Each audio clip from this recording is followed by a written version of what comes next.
সেকে আল্লাহ আনসার সাহায্যকারী বানিয়ে দিয়েছেন। কিন্তু কোরআনের রেডিমেড দোয়া আমাদের মনোভূত হয় না। আবু হুজাইফা থেকে আবু কোরাইজা, তার থেকে আবু নুসাইফা, এভাবে 7 সমুদ্র 13 নদী পাড়ি দিয়ে একটা সহি দোয়া খুঁজে বের করি।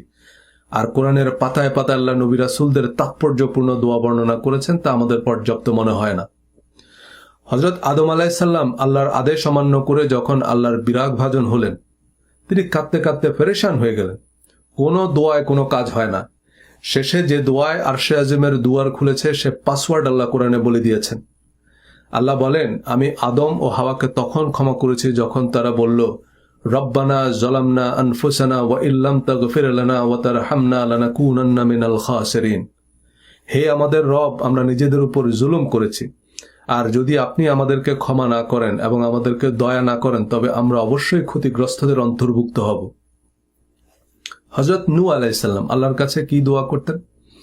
আল্লাহ নিজেই বর্ণনা করেছেন, কোনো ভায়া মিডিয়া নেই। সূরা হুদের 47 নম্বর আয়াতে আল্লাহ আমাদের শেখাচ্ছেন হযরত নূহ আলাইহিস সালামের দোয়া, যে সে বলল, রব্বি ইন্নী আউযু বিকা আন আসআলাকা মা লাইসা লি বিহি ইলম। হে আমার রব, যে বিষয়ে আমার জ্ঞান নেই, আমি যেন আপনার কাছে সে প্রার্থনাই না করি।